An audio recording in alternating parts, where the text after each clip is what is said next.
Going on, guys? So I picked up a Springfield Prodigy, the 4¼ inch model, yesterday from my local gun shop, and funny enough, I actually didn't want it. Long story, I've actually got a Voodoo double stacked 1911 that I'll be getting soon, and I was going to do a review on it. But I wanted to have a basis for comparison, but I certainly wasn't going to go out and buy something like a Staccato to use as a comparison, especially whenever I was already purchasing a Voodoo. So I decided to go pick this guy up. Now, I'd seen this pistol in there, I don't know, maybe about 3 weeks ago. And they still had it yesterday whenever I called up there. And I talked to Paul Parrott, and I said, hey, listen, I said, I know I've got the Voodoo coming, which I'm buying it. So it's not like I'll be giving a biased review or anything on it whenever it gets here. But I didn't really have any experience with the double stack 1911/2011 platform, so to speak. I mean, I've shot plenty of 1911s, Glocks, Berettas, all kinds of other stuff, revolvers, but never specifically a double stack 1911 or 2011, which is what I'll refer to it from here on out, just as shorthand. And I talked to Paul about it, like I said, and I decided that it would be a good idea, at least for a basis of comparison, to get something like this, run the hell out of it, have fun with it, see what kind of problems I run into with them, because I had seen a lot of mixed reviews on these. You have one group of people who either swear by them, say that they're absolutely fantastic, and then you have another group of people that say they're absolute garbage. Well, having a lot of experience with a lot of different things, has afforded me a lot of information over the years. So I think I know what I would say probably a good 80 to 85, maybe even 90% of the problem is with these. Well, before I tell you that, I'll show you something. So I want you guys to guess how many rounds I have actually fired through this thing now that I've cleaned it. I'll show you real quick. So those two rags are what came out of this guy.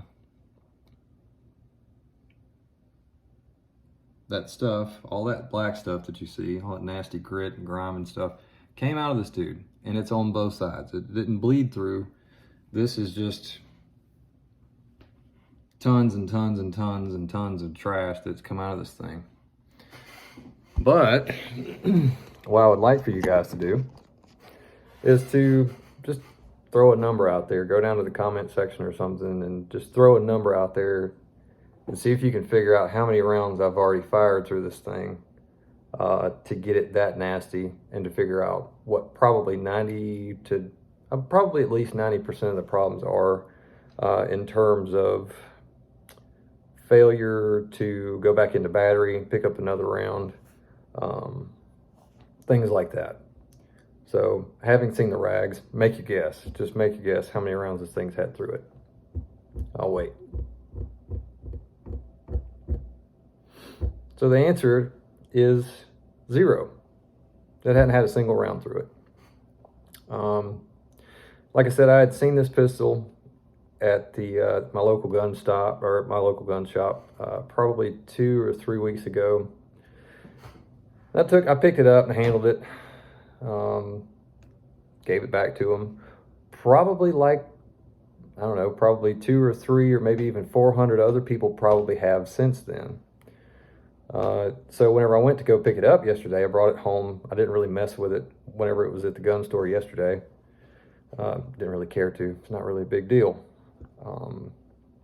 But I got it here, and I pulled it out of the case and I was looking at it, and I kept getting this nasty black stuff all over me. And it didn't take me really long to figure out what was going on with it. So I'll take you back to about 2008, whenever I had my very first run-in with Cerakote in general. Cerakote's been around since, I think, 1984, I believe. But it was only really ever used, or it didn't really start becoming more popular, at least in firearms, until probably somewhere around that time, probably around 2008, 2009.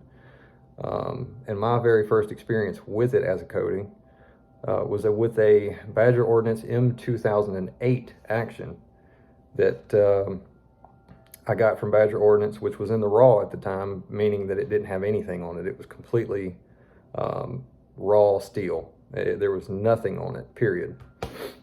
And anyway, had the barreled action put together.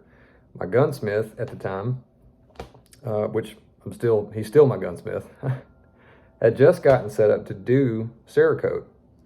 And he asked me, he said, well, do you want me to Cerakote it? I said, yeah, let's try it out, because I had heard really good stuff about it. I knew that it was incredibly corrosion resistant, very wear resistant, and it was just a really good, tough overall coating, which the other option was to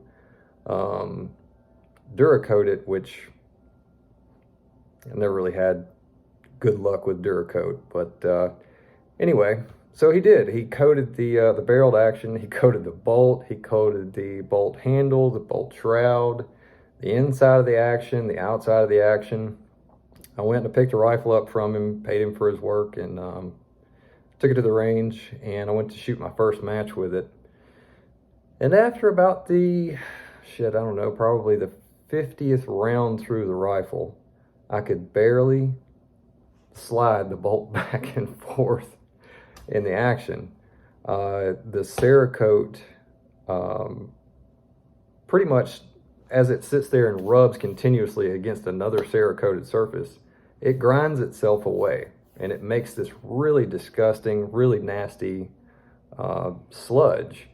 And this thing was no different. So this is a forged steel slide on a forged steel frame, at least this section of the frame down here, where they come together, and it's been Cerakoted. So as soon as I realized what was going on, basically I just went and grabbed a bottle of gun oil, oiled the hell out of it, basically the entire inside of the slide, let it go closed on its own, and sat there and cycled it, literally just like this,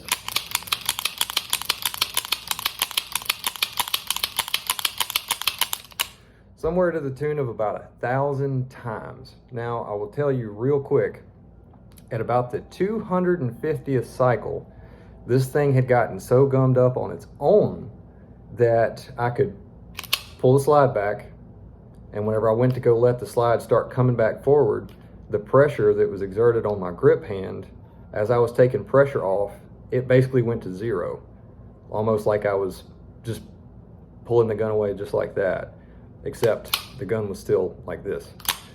So it had built up, and it gotten itself in there, and it had built up so bad to the point to where the gun itself did not want to move, and it had no rounds through it.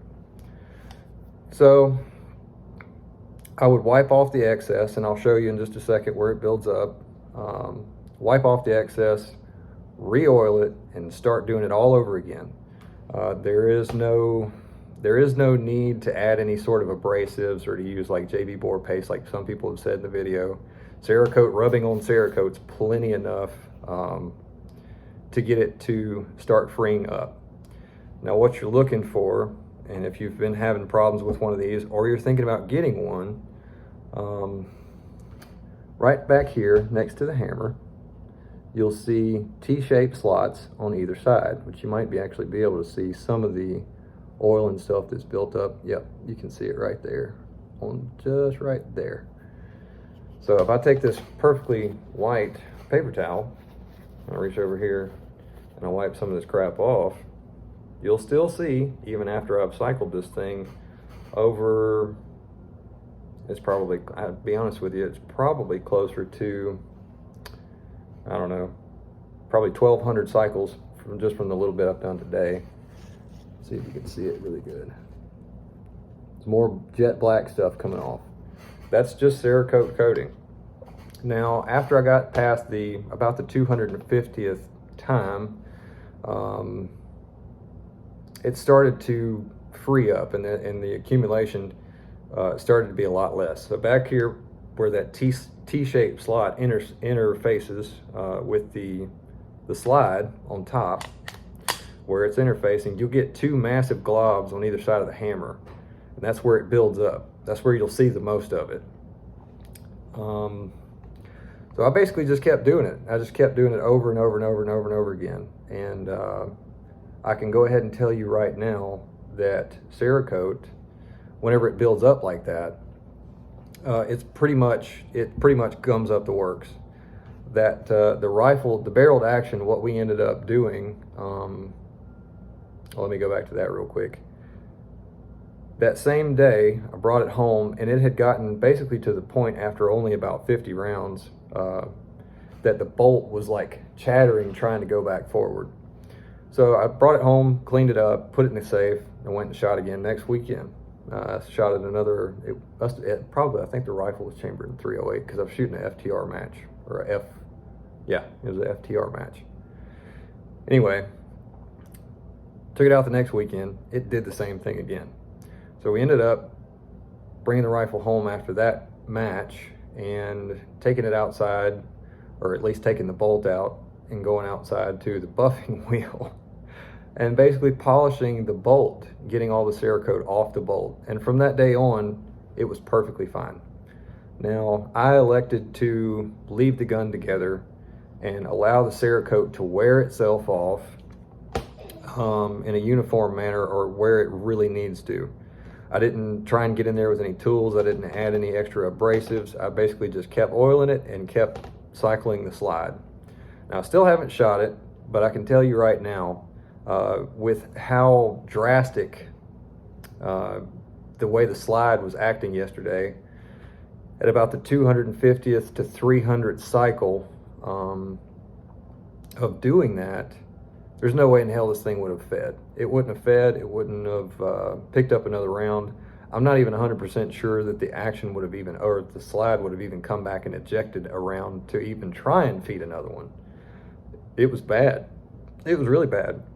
So what I kept doing is just kept cycling the action just like anything else, or basically racking the slide just like anything else, and wiping off the excess, re-oiling it, and just keeping going. So I have a feeling that 99% of, well, I'll say 99, probably about 90% of people's problems with these is going to be related to just getting the Cerakote out of it. Especially whenever they're having failures to feed, and stuff like that. A little bit of it, I'm sure, is probably mag related. I've seen one guy that even had chamber issues with his, but funny enough, the feed ramp in this one and the chamber look really, really good. As a matter of fact, the feed ramp in this one's polished. It's polished probably better than my wedding band, to be honest with you. It's really, really shiny. It's clean, super clean. And the same thing goes for the disconnector, where a lot of people were saying they were having problems with the disconnector. The disconnector is exerting a little bit of upward force on the back half of the frame, or the back half of the slide. But I think 99% of the problem that people are experiencing is just from the Cerakote getting in there and basically completely gumming up the works. It's a great coating, but there's certain times and in certain places you really don't want that stuff to get. As soon as my RMR plate gets here, I will mount my RMR and go shoot the crap out of this thing and see how it does. And I'll report back then and let you know how it's doing. But even just from what I've done here, I mean, it will absolutely, well, here, let me see. So I've got a mag sitting here, and it is a fully loaded mag.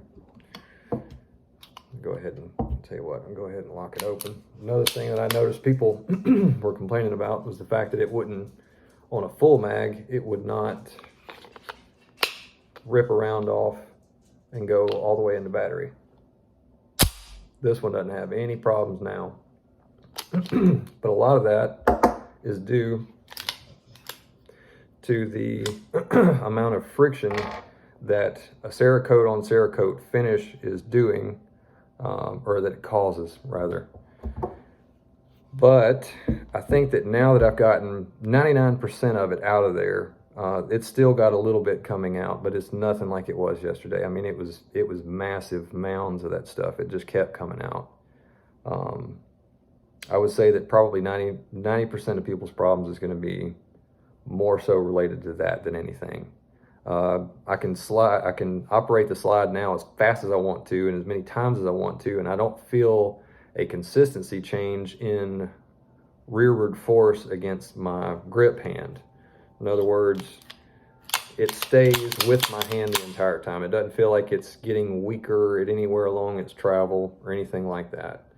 So that's probably the vast majority of the break-in period that Springfield is referring to with this thing.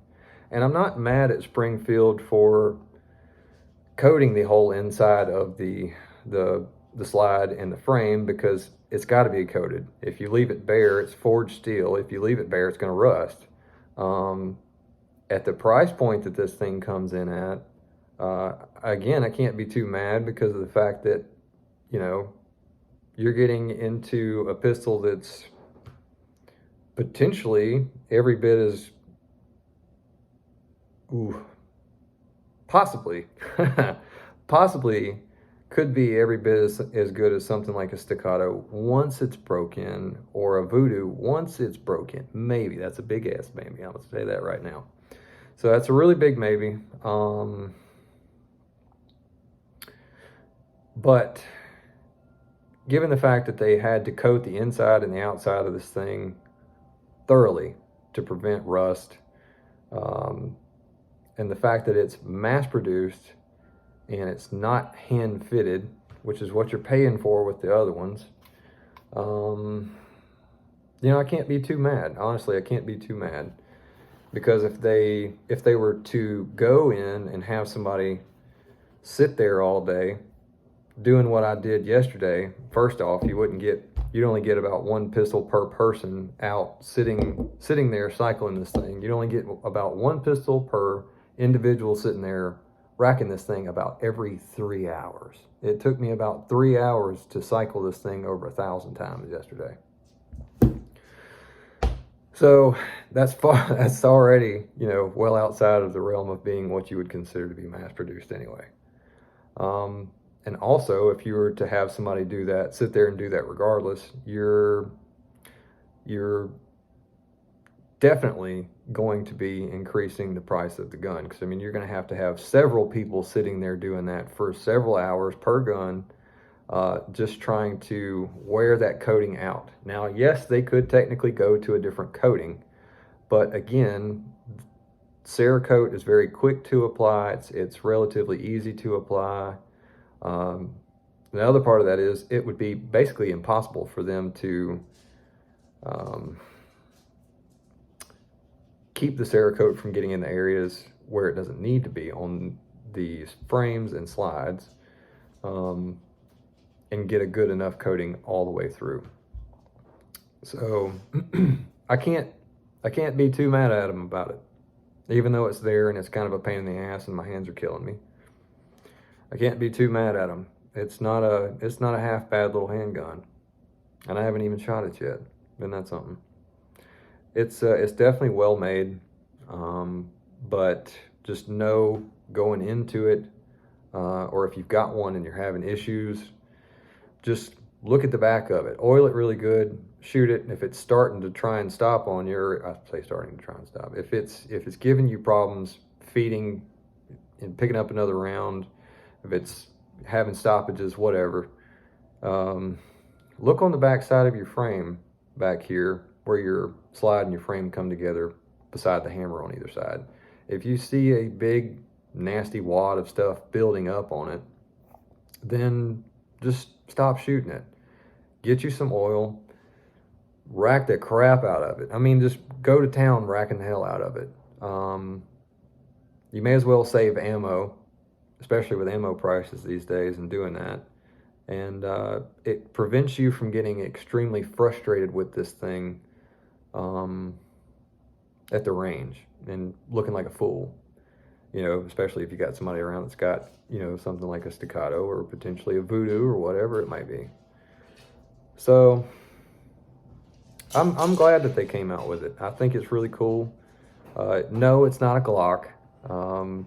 If you think that, you know, spending that sort of money on a gun like this and expecting it to just go out and run and function and fly just like any other handgun, well, you're sadly mistaken. You're going to have to spend considerably more for a handgun of this type. Basically, what I mean by that is construction, whether it's a 2011 or double stack 1911, whatever you want to call them. You're going to have to spend significantly more to get one that's basically had done to it pretty much what I did to it yesterday. Was just freeing it up, getting everything loosened up.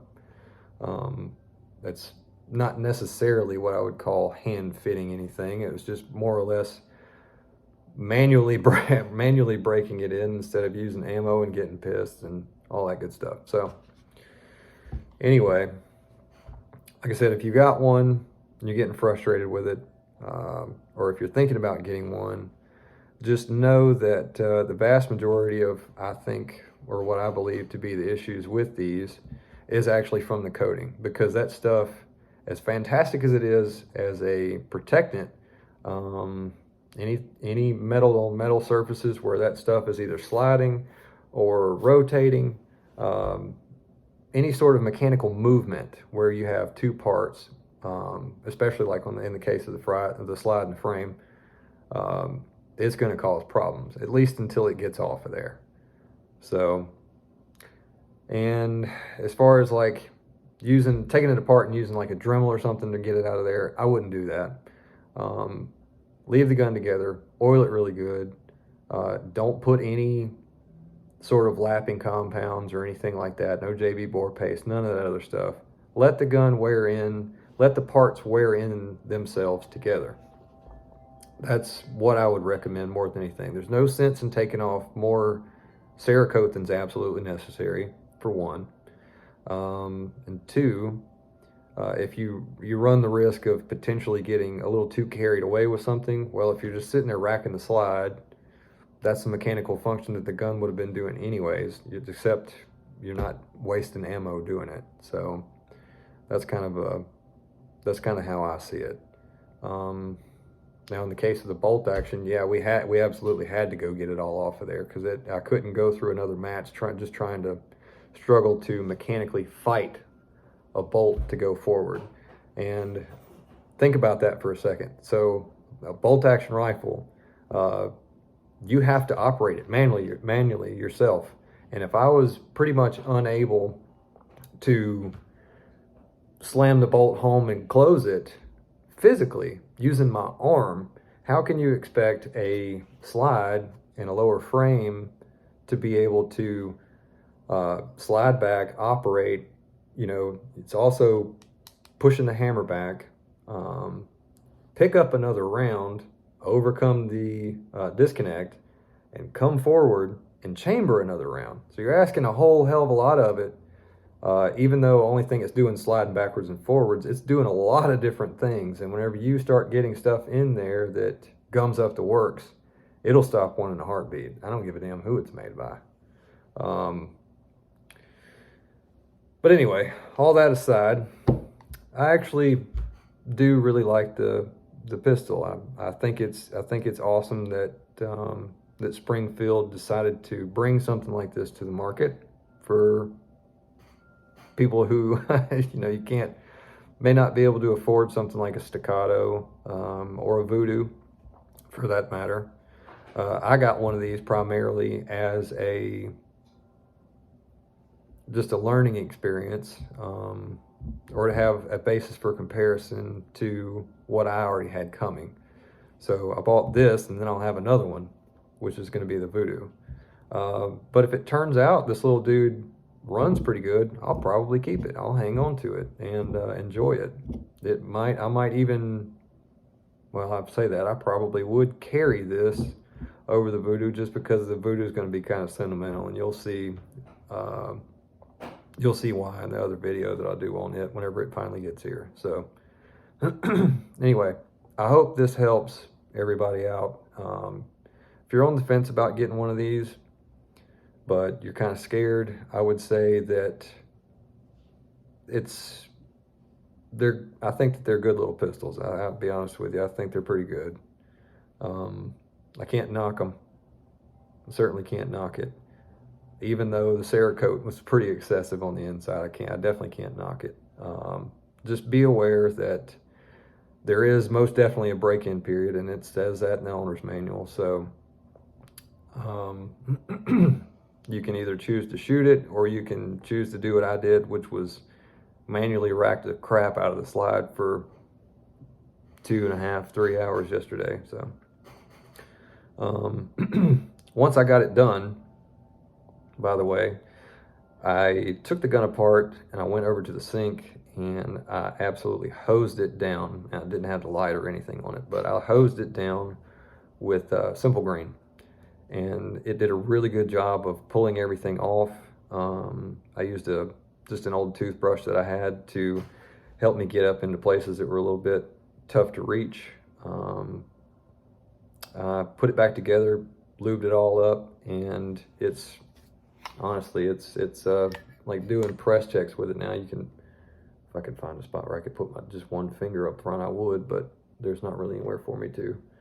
But even just doing press checks, there's really no force whatsoever required to do it. It's incredibly slick now. It is certainly nothing like it was yesterday at about this time, as a matter of fact. So anyhow, I hope that helps out anybody who's got one or is thinking about getting one and seeing bad reviews on them. They can't knock people giving them bad reviews if they've never had to contend with copious amounts of Cerakote before, and how bad it can be, especially in places that it shouldn't be. So anyway, that's all.